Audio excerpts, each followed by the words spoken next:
Você já se imaginou estar em um alto monte com Jesus, com alguns discípulos, por exemplo, e ali, de repente, Jesus se transfigura para você. O rosto dele fica em uma situação de um brilho aparentemente ao sol e as vestes semelhante à luz de um relâmpago. Você já se imaginou essa situação? De repente vem uma nuvem resplandecente e vem uma voz onde você entende que é a voz de Deus. E antes disso, ainda aparecem duas pessoas que já morreram há séculos, que no texto, do qual iremos olhar agora, são as pessoas de Moisés e de Elias, onde uns vão entender que foi só uma visão e outros vão entender que realmente eles apareceram. E outros tipos de compreensões vão dizer que ali é um tipo de ressurreição. Outros já vão dizer que é uma ideia de reencarnação. Outros já vão interpretar que é uma compreensão de que pode consultar os mortos. É um texto muito forte, importante, polêmico, e que foi crucial na vida daqueles 3 discípulos de Jesus. Acompanha comigo, nós vamos analisar agora o que fala Mateus 17 sobre a transfiguração de Jesus. Mais precisamente, os versículos 1 aos versículos 8, 9. Então, para entender melhor esse momento, nós temos que voltar um capítulo anterior, que é Mateus 16, onde tem aquela situação que Jesus meio que discute, no bom sentido, com os fariseus, com os saduceus, e aí depois vem aquela situação de Pedro, onde Pedro, através da revelação do Pai, de Deus, ele entende que Cristo, que Jesus realmente é o Cristo, é o Messias, é o Filho de Deus. E também, nós vamos para o texto que fica melhor, traz toda uma compreensão e preparação para que venha o capítulo seguinte da transfiguração de Jesus. Esse texto, esse conteúdo, essa descrição, esses relatos, eles se encontram nos 3 evangelhos sinóticos, Mateus, Marcos e Lucas. Em Mateus é o capítulo 17, em Marcos e Lucas são os capítulos 9. Vamos aqui para o capítulo de Mateus 16, eu vou me utilizar de Mateus para me basear na compreensão dele da transfiguração de Jesus. Em Mateus 16, sobre a confissão de Pedro, vamos aqui no versículo 13, diz mais ou menos assim: chegando Jesus à região de Cesareia de Filipe, é uma região ali próxima à Galileia, perguntou aos seus discípulos: quem os outros dizem que o Filho do Homem é? Eles responderam: alguns dizem que é João Batista, outros Elias, e ainda outros Jeremias ou um dos profetas. E vocês? Perguntou ele, né? Perguntou Jesus: quem vocês dizem que eu sou? Simão Pedro respondeu: tu és o Cristo, o Filho do Deus vivo. Respondeu Jesus: feliz é você, Simão, filho de Jonas. Em outras traduções, Simão Bar-Jonas. Porque isto não foi revelado a você por carne ou sangue, mas por meu Pai que está nos céus. Ou seja, Pedro de fato não sabia, né? Ele soube porque foi revelado da parte de Deus. E eu digo que você é Pedro, sobre essa pedra ficarei a minha igreja. Vamos para o versículo, deixa eu ver aqui, versículo 21. O versículo 21 aqui em diante fica mais ainda importante para compreender a transfiguração de Jesus. O que é que aconteceu ali e os porquês. No versículo 21, ainda de Mateus 16, Jesus ele começa a falar sobre a sua morte e também sobre a sua ressurreição. Coisa que ninguém esperava disso da parte do Messias, da parte de Jesus. Digo já já o porquê. Desde aquele momento, Jesus começou a explicar aos seus discípulos que era necessário que ele fosse para Jerusalém e sofresse muitas coisas nas mãos dos líderes religiosos, dos chefes dos sacerdotes e dos mestres da lei, e fosse morto e ressuscitasse no 3º dia. Então Pedro, chamando-o à parte, começou a repreendê-lo, dizendo: nunca, Senhor, isso nunca te acontecerá. Jesus virou-se e disse a Pedro: para trás de mim, Satanás, você é uma pedra de tropeço para mim, e não pensa nas coisas de Deus, mas nas dos homens. Então Jesus disse aos seus discípulos: se alguém quiser acompanhar-me, negue-se a si mesmo. Tome a sua cruz e siga-me. Pois quem quiser salvar a sua vida, a perderá. Mas quem perder a sua vida por minha causa, a encontrará. Pois, que adiantará o homem ganhar o mundo inteiro e perder a sua alma? Ou o que o homem poderá dar em troca de sua alma? Pois o Filho do Homem virá na glória de seu Pai com seus anjos. Isso aqui é importante. E então recompensará a cada um de acordo com o que tenha feito. Olha só o que Jesus fala. Garanto a vocês que alguns do que aqui se acham, ou seja, alguns do que ali se encontravam, principalmente os discípulos, não experimentarão a morte, antes de verem o Filho do Homem vindo em seu reino. Antes de verem o Filho do Homem vindo em seu reino. Ele dá uma ideia de que o Filho do Homem, que é ele, virá do seu reino. Mas Jesus já está ali. Os discípulos não entenderam até o momento o que é que ele quis dizer. E a compreensão vem justamente agora. Vamos para Mateus 17, a partir do versículo 1. A gente vai ler, vamos ler o texto e ao mesmo tempo vamos comentar, vamos conversar a respeito. No versículo 1 fala assim: 6 dias depois, ou seja, em torno de uma semana depois, no Evangelho de Lucas ele vai falar 8 dias depois. Isso é um modo de falar alguns dias depois, é uma expressão grega de também dizer uma semana depois. Eu vou tentar aqui ler versículo por versículo e tentar explicá-lo paralelamente, dentro do contexto, claro. Jesus tomou consigo Pedro, Tiago e João, irmão de Tiago, e os levou em particular a um alto monte. Essa expressão Jesus tomou consigo, muitos vão entender que é a ideia de relação entre Jesus e os discípulos, melhor dizendo, entre mestre e discípulo. Mas na verdade esse tomou consigo, nessa expressão aqui, nós pegando ele no grego e dentro do contexto, deixa claro, pelo menos na minha compreensão, de que Jesus chamou os mais íntimos, os mais fraternos, os que tinham mais afetividade na amizade deles, e não necessariamente uma relação de mestre e discípulo. Então, o que eu estou querendo dizer? Jesus chamou justamente Pedro, Tiago e João, e a nenhum outro, porque são os mais íntimos dele. E os levou a um alto monte. Há toda uma discussão na historiografia aqui do texto, na própria teologia, enfim, de que qual seria esse monte. No capítulo anterior, Mateus 16, nós vimos que Jesus está onde? Ele está na região de Cesareia de Filipe. Eu vou aqui tentar mostrar um mapa a vocês. Essa região de Cesareia de Filipe, ela fica próxima à Galileia, a região também de Cafarnaum, que era justamente para onde Jesus teve a maior parte da sua vida e do seu ministério. E para onde Jesus também iria, a partir de Jerusalém. É o que acontece. Jesus toma esses três e leva um alto monte. Essa expressão 6 dias depois, do versículo 1, ela tanto pode dar a entender que ali aconteceu uma viagem, eles saíram de Cesareia de Filipe e viajaram durante 6 dias, ou em torno de 8 dias, uma semana, ou também ela pode dar a entender, dentro, claro, do decorrer do texto, do seu contexto, de que eles ficaram aproximadamente ali esse período e foram ao alto monte, que numa lógica seria o monte mais próximo. E aí, 3 montes se destacam de qual Jesus teria levado esses discípulos.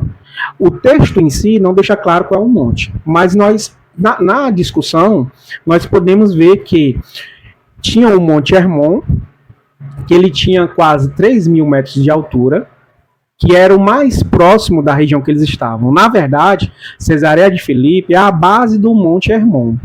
Ou seja, eles estavam na região abaixo do monte. O Monte Hermon, por ser muito alto, em torno de 3.000 metros de altura, vamos botar aqui em torno de, para ser mais preciso, 2.813 metros aproximadamente de altura. O que é muito frio. Na maior parte do ano é muito frio, também justamente devido à sua altitude. Mas este monte, quando você olha o relevo dele, a geografia dele, ele tem vários picos em sua redondeza, em sua região. O pico mais alto é quase 3.000 metros. e aí haveriam picos menores, do que muitos vão interpretar, vão dizer, vão compreender de que Jesus foi para essa região, e não necessariamente a região no que seria o pico do monte. O texto diz que Jesus tomou consigo e os levou a um alto monte. Não diz necessariamente que foi no pico do monte. Então também é uma interpretação coerente. E as outras interpretações que vai de encontro ao Monte Tabor, que é um monte em torno de 579 metros de altura, não é tão alto comparando com o Hermon, e também outro monte que é o Monte Miron, que talvez seja o mais coerente. O Monte Miron ele ficava em torno de 70 quilômetros, distante ali de Cesareia de Filipe, o qual também é coerente com o versículo 1, quando ele diz assim, 6 dias depois, e Lucas diz 8 dias depois, tomou consigo. Se for uma viagem, esses dias, então não foi o Monte Hermon, porque o Monte Hermon já ficava logo ali onde eles estavam na base do Monte Hermon. Então, questão de horas, eles chegariam a uma altura considerável, não levaria dias.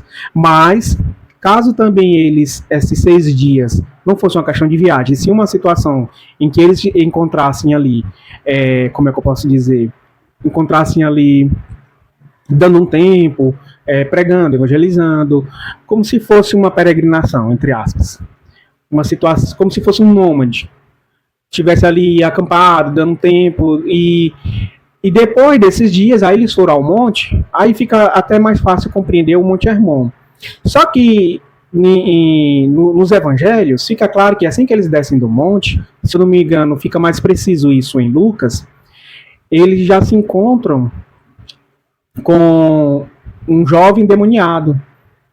E aquela região ali onde eles estão, Cesareia de Filipe, me parece que não era uma região tão gentia, onde eles pudessem encontrar esse tipo de situação. O que é que eu estou querendo dizer com isso? Talvez fosse melhor compreender o Monte Miron e entender que esses dias que Jesus levou os discípulos consigo, fosse justamente uma ideia de viagem.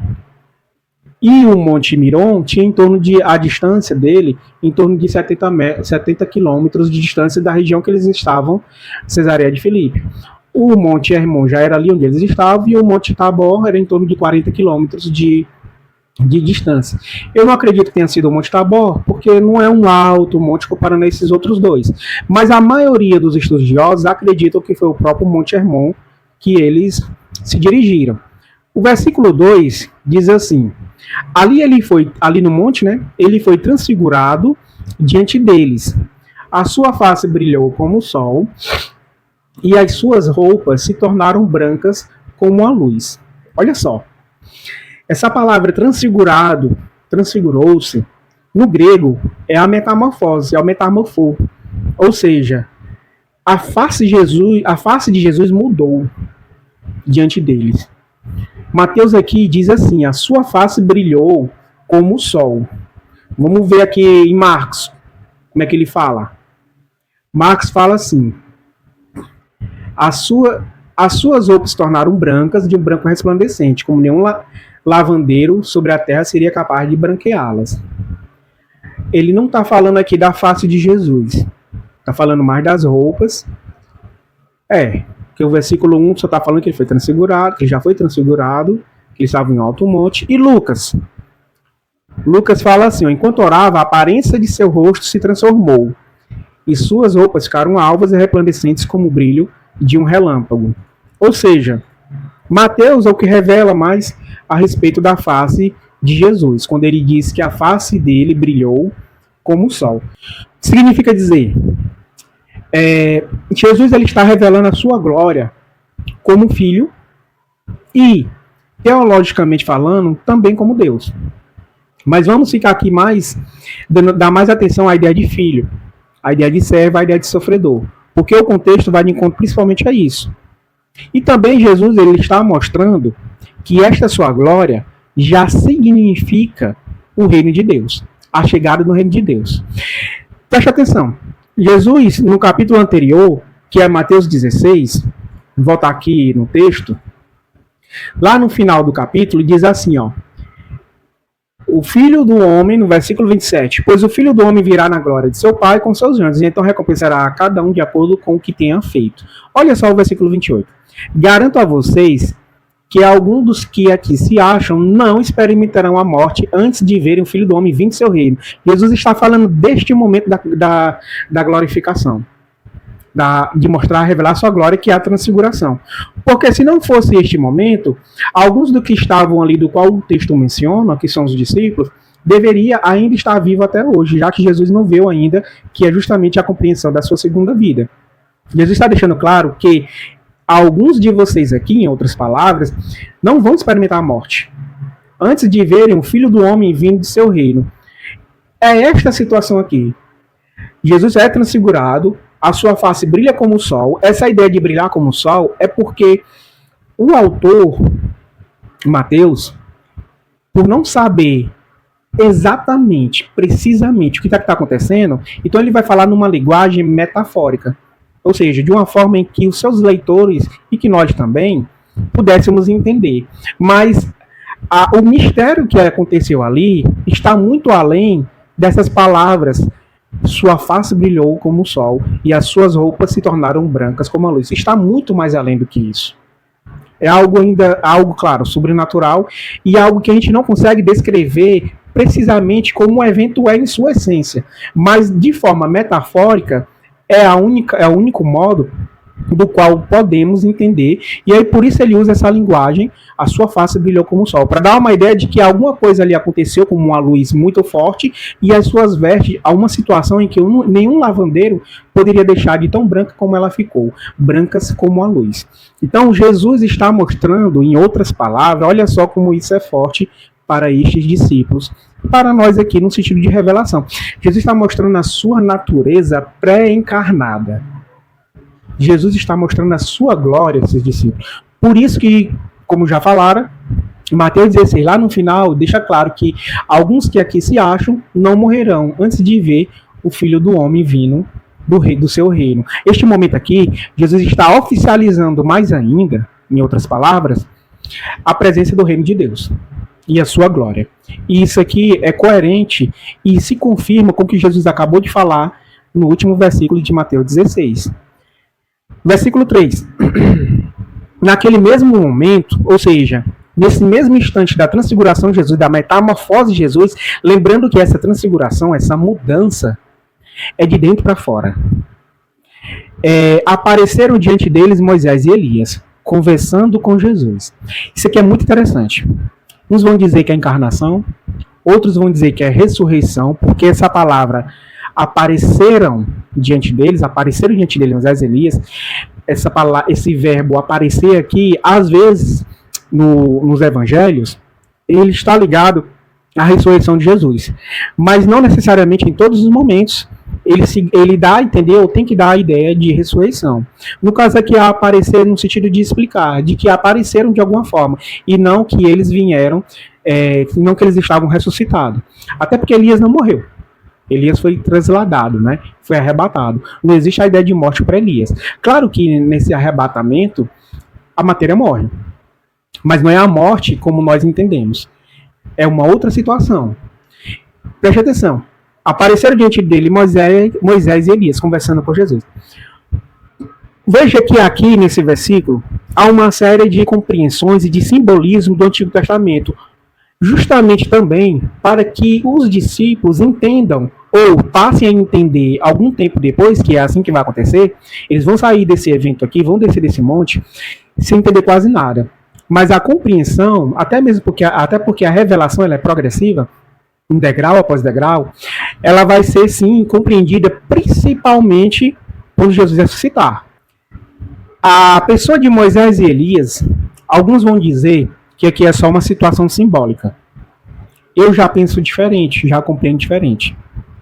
Aqui tanto é uma situação simbólica, aqui tanto pode ser compreendido como uma visão, e aqui tanto pode ser compreendido como realmente uma aparição, que eu acho mais convincente, eu acho mais coerente. Então, como assim? Moisés e Elias apareceram a eles e não se contradiz com nenhum outro conteúdo da Bíblia? Não contradiz. E sim, apareceram, espiritualmente falando. É um evento sobrenatural. Não há nada de errado em Deus, na pessoa que a gente entende do que ele é, a ideia de Deus, a sua ontologia, o seu poder, a sua soberania, etc. de forma espiritual, ele revelar quem era Moisés e quem era Elias, espiritualmente falando. Não há nada de errado nisso. O que eu não posso entender é que aqui é uma ressurreição. Até porque o corpo, para ser uma ressurreição, eles teriam que estar lá em corpo. E aqui não deixa nenhum claro, em nenhum momento, e não dá nenhum suporte para que você entenda, por exemplo, de que eles apareceram em corpo. E nem corpo glorificado. Eles podem ter, é melhor compreender que eles apareceram em glória, no sentido desse evento sobrenatural, dessa experiência. Eu prefiro utilizar os termos espiritual, porque eles apareceram, é melhor ser compreendido que eles apareceram em espírito, e que não é só uma visão no sentido de visão, no sentido de que João viu um exemplo, né? João, quando foi revelado o livro de Apocalipse, ali foi em visão. E ali, não é à toa que é um livro, em sua essência, é um livro simbólico. Você não pode interpretar de qualquer jeito. E aí o que acontece? Foi tudo em visão. João viu isso, viu aquilo, viu tal. Aqui não, aqui é uma aparição. Por mais que no final, quando eles estão descendo aqui do monte, e em algumas traduções vão dizer que ali foi vai deixar claro que ali é uma visão, vamos chegar a falar a respeito disso, mas isso depende muito da tradução. Mas no seu sentido grego, você pode sim compreender que Moisés e eles de fato apareceram. E não somente apareceram, como eles estavam conversando com Jesus. Olha o versículo 3. Naquele mesmo momento apareceram diante deles Moisés e Elias, conversando com Jesus. Outra coisa interessante sobre esse versículo. Como é que os discípulos souberam que era Moisés e Elias? O texto não deixa claro.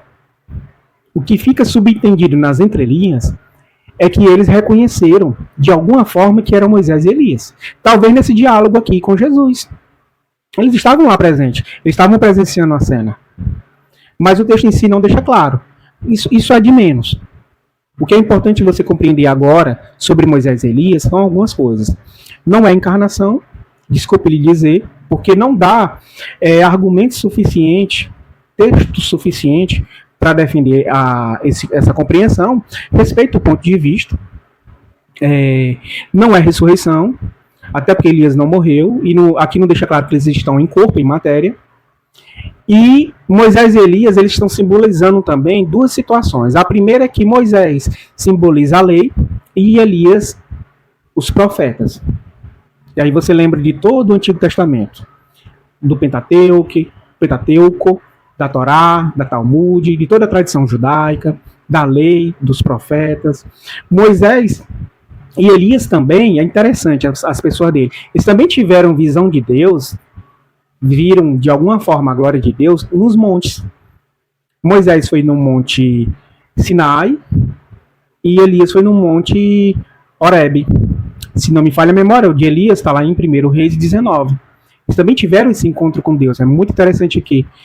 Isso dá toda uma alusão, por que tinha que ser Moisés e por que tinha que ser Elias, e não algum outro. Então, além de Moisés representar a lei e Elias representar os profetas, eles também estão, de certa forma,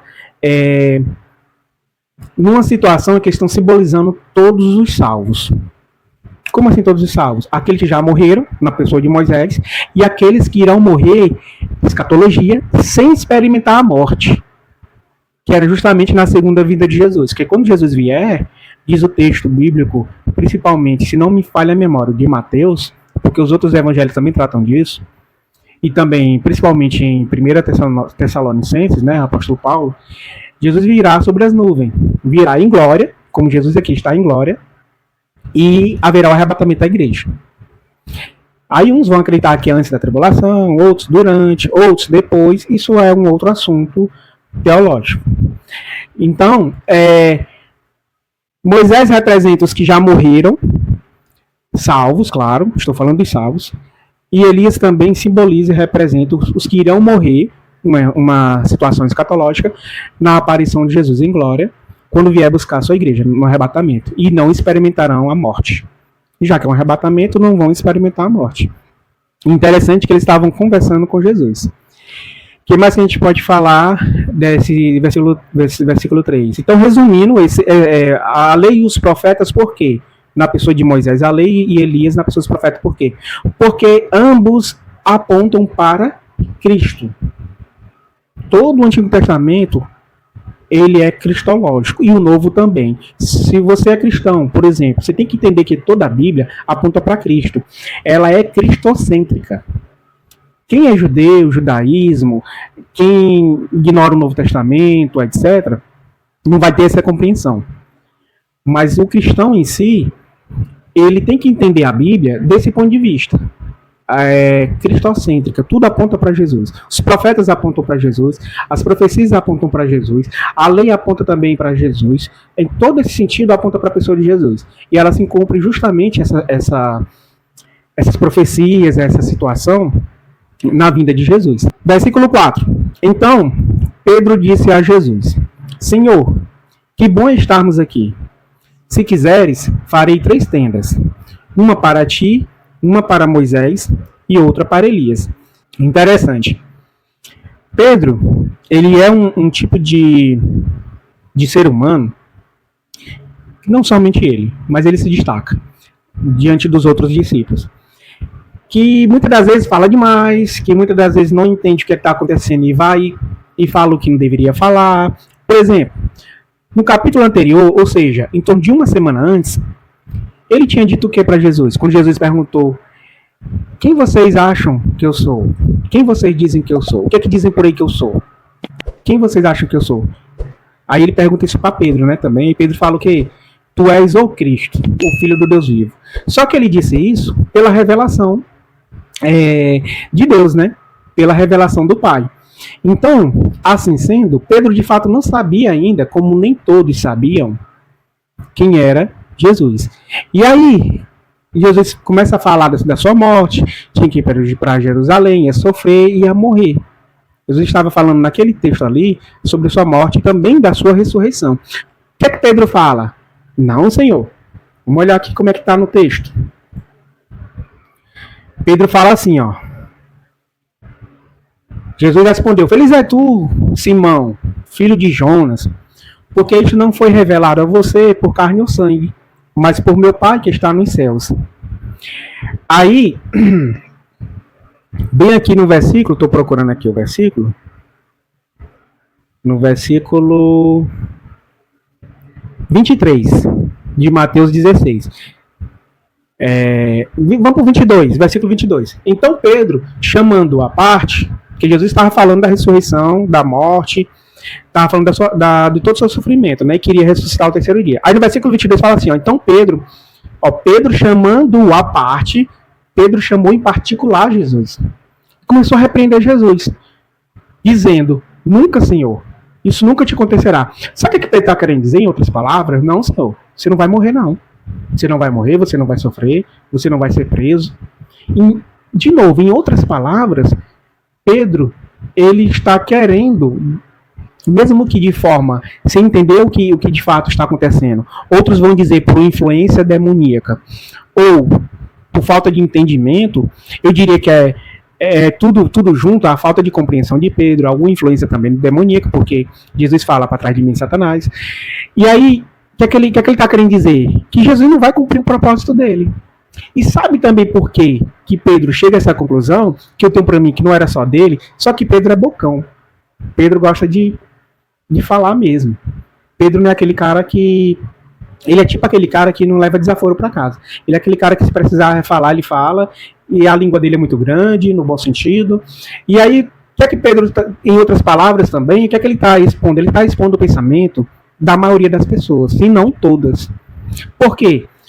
Porque todos ali, naquela situação de servidão e de escravidão do Império Romano, porque aquela situação ali, Galileia, Jerusalém, Samaria, todo aquele mapa, que é muito amplo, são províncias romanas, estão sob o poder do Império Romano. E o pessoal, que é normal, estava cansado, principalmente pelos altos impostos. Então eles estavam esperando, olhando para as Escrituras, que é o Antigo Testamento, eles estavam esperando o quê? Um Messias guerreiro, um Messias político, que viesse tirá-los daquela situação, daquele contexto ali, do Império Romano, que não deixa de ser uma situação absurda, sofredora, né? o poder da escravidão muito forte, né, a presença da escravidão muito forte, os impostos altíssimos era uma das coisas que mais incomodavam, mas Jesus não vem fazer isso. Sabe o que Jesus está dizendo aqui para Pedro, principalmente nesse momento, quando ele fala assim, para trás de mim, Satanás, que Pedro fala assim, né, nunca, Senhor, isso nunca te acontecerá. Aí Jesus disse, para trás de mim, Satanás, você é uma pedra de tropeço para mim, e não pensa nas coisas de Deus, mas nas dos homens. Ou seja, essa tua afirmação, Pedro, é uma pedra de tropeço, que muito provavelmente, como eu já falaram, estava assim, influenciado por Satanás, e também Pedro não compreende o que está acontecendo nesse momento. E é o mesmo Pedro que, pouco tempo antes, tinha acabado de falar que Jesus é o Cristo. Então, perceba, todos esperavam um Jesus, um Messias guerreiro, um político, que viesse tirar eles dessa situação para ter uma vida melhor. E Jesus decepciona todos nesse sentido. Sabe o que Jesus, em outras palavras, está dizendo? Eu não vim dar boa aqui, não. A vida boa mesmo de vocês, dos salvos, é no paraíso. Em outras palavras, é isso. Eu vim trazer o reino de Deus. E o reino de Deus não é essa vida boa, não. Jesus também não está dizendo que não é para ter vida boa. Eu não estou dizendo que o cristão em si, o seguidor de Jesus, não é para ter vida boa, não é para ter conforto, não é para ter dinheiro, não é para ter... Não estou dizendo isso. Porque muita gente, principalmente intelectuais ateus, pensam que o cristianismo é sofrer aqui na terra para ter o paraíso. E não é. De fato, eles não entenderam o que é o evangelho.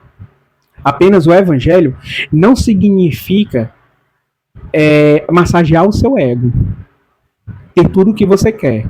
Muito pelo contrário, o evangelho significa renúncia, matar o eu, matar o ego e seguir a Cristo. Que não é nada simples, não é nada fácil, claro. Daí exige um novo nascimento. Então, Pedro, nesse momento, ele fala, Senhor, que bom estarmos aqui, se quiseres farei 3 tendas. Pedro não estava entendendo que quem tem que ser visto ali naquele momento não é Moisés nem Elias, é Jesus. Quem tem que aparecer ali de fato para eles, aparecer no sentido de a nossa atenção tem que estar voltada para a pessoa de Jesus. Isso lembra até em algumas situações, em alguns contextos, por exemplo, de culto, em que muitas das vezes o pregador, em muitas igrejas acontece isso, principalmente pentecostais, neopentecostais, às vezes também as reformadas, algumas bem conservadoras, tradicionais, em que a atenção vai para o cantor, em que a atenção vai para o pregador, para o orador, em que a atenção vai para o pastor. E aí a pessoa está ali para estar só esquentando o banco, não entendeu ainda que a atenção, de fato, a adoração e o culto é a Deus, é a pessoa de Cristo. E aí o culto, em vez de ser cristocêntrico, acaba sendo o quê? Antropocêntrico. O homem acaba pegando a cena. E Jesus está repreendendo eles aqui justamente por isso. Como nós vamos ver aqui, na verdade, Deus Pai que vai repreender aqui essa fala de Pedro. E aí, ainda no versículo 4, né, ele propõe fazer 3 tendas. Em outras traduções, você vai ver 3 tabernáculos, que é comum deles. O tabernáculo, por exemplo, no Antigo Testamento, ele veio até mesmo de uma forma não somente literal como simbólica, mas como precursor do templo. Aqui nesse momento, Pedro está gostando daquela situação. E aí ele fala, ó, uma tenda para ti, Jesus, uma para Moisés e para Elias.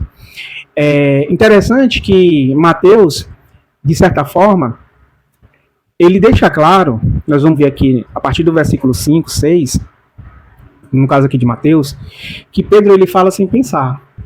E isso, de certa forma, compromete quem? Compromete a singularidade de Jesus. Porque, como eu acabei de falar, aqui nessa situação da transfiguração, quem tem que ser visto é Cristo. Principalmente em glória, como foi visto. E não as pessoas de Moisés e Elias, no sentido de atenção. Mas isso também é interessante.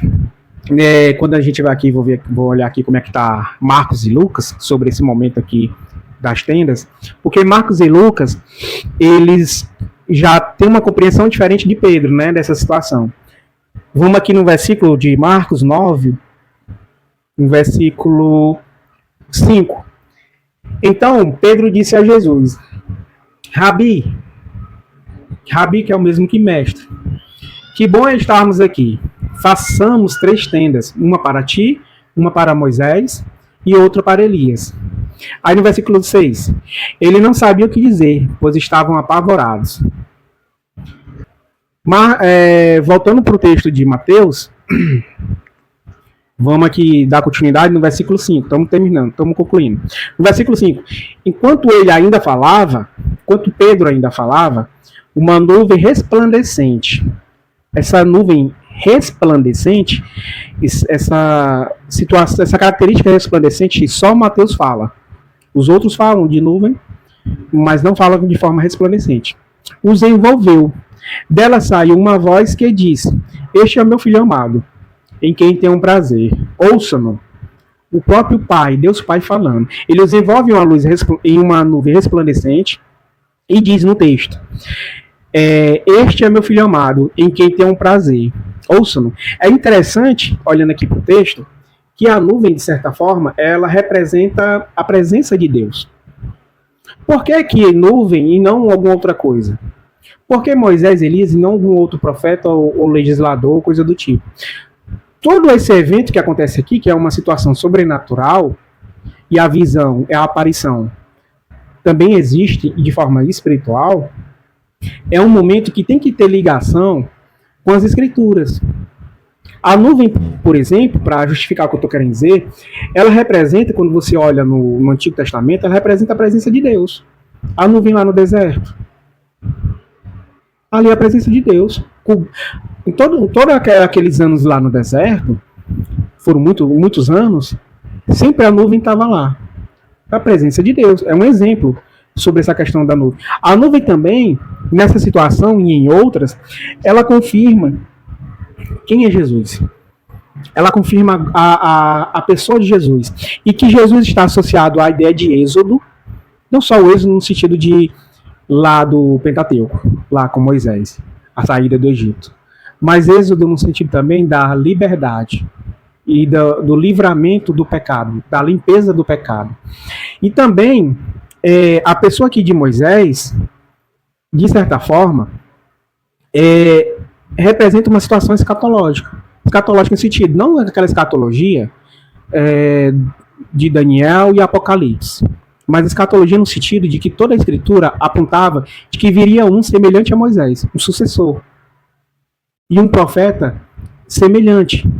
As pessoas mesmo ali da Galileia, de Jerusalém, daquela região ali que a gente tem como mapa de Israel, dos tempos de Jesus, por exemplo, eles esperavam um tipo de Moisés, um tipo de profeta semelhante assim, um tipo de legislador, coisa do tipo. Só que a gente sabe que eles não estão equiparados, né? Jesus é superior, e o texto deixa claro isso. Então, essa ideia de aparição e o que é dito, este é o meu filho amado, em quem tenham prazer, ouçam, ou seja, a atenção tem que ser dada a ele, escute-o, preste atenção nele, também revela Jesus como rei e Jesus como servo e servo sofredor. Aqui é uma confirmação de quem é Jesus.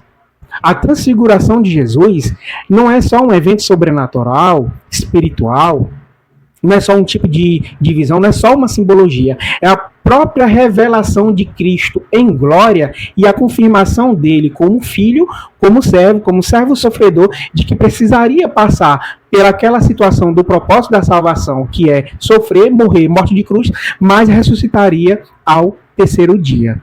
Este evento, em outras palavras, deixa mais claro ainda de que o reino de Deus chegou. Coisa que muita gente não tinha entendido. Os próprios discípulos aqui neste momento, esses três, os mais íntimos, só foram entender isso melhor, como diz o texto bíblico, e como a gente vê, por exemplo, na epístola de Pedro, de Tiago, nos escritos de João, após a ressurreição de Jesus. A compreensão ficou melhor a partir da morte após a sua ressurreição. Então, no versículo 6, estamos concluindo. Ouvindo isso o quê? O que o versículo 5 acabou de dizer, né? Este é o meu filho amado em quem tenho prazer. Ouçam-no. Ouvindo isso, os discípulos prostraram-se com o rosto em terra e ficaram aterrorizados. Essa situação, prostraram-se com o rosto em terra e ficaram aterrorizados, é um prelúdio, de certa forma, para enxergar apenas a Jesus. É uma situação de reverência também, e aqui, claro, eles ficaram com medo, uma nuvem brilhando, resplandecente, essa voz, ficaram com medo também. Mas a ideia de prostrar com o rosto em terra é um prelúdio para enxergarem apenas a Jesus. Ou seja, o prelúdio no seu sentido bíblico, aqui nesse contexto, é um preparativo do que iria acontecer, do que vai acontecer, mas nesse sentido aqui de que eles se prostraram, né? Foi claro, foi por medo, foi por referência, mas o texto ele já traz essa alusão, ele já traz essa compreensão de que esse fato de eles se prostrarem, isso não foi só um medo em si. Mateus ele deixa claro, prostraram-se com o rosto em terra. Eles poderiam ter se prostrado de outra forma, eles poderiam ter se escondido com medo daquela situação, sei lá, correr, fazer alguma outra coisa, de uma outra forma, mas não. Eles se prostraram-se com o rosto em terra. Essa compreensão dessas palavras é justamente uma forma de reverenciar a pessoa de Jesus, de enxergar, de apontar só para eles. Por isso que é um prelúdio também, diante de todo o evento, de todo o contexto que está acontecendo aqui, no sentido de que Jesus, ele vai morrer, ele vai sofrer, ele vai ter que passar por aquele propósito da morte e também ressuscitar ao terceiro dia. Versículo 7. Mas Jesus se aproximou, tocou neles e disse: levantem-se, não tenham medo, ou seja, fica com medo não. Eu estou aqui, levante-se. Versículo 8. Quando eles ergueram os olhos, não viram mais ninguém, não viram mais Elias, não viram mais Moisés, a não ser Jesus, que era a intenção de todo momento, enxergar apenas para Jesus. Não é que eles não tinham que ver Moisés e Elias, mas estou dizendo no sentido de atenção. Igual com o exemplo que eu falei de um culto. O culto, a atenção do culto, ele deve ser voltada para Cristo, para a pessoa de Deus.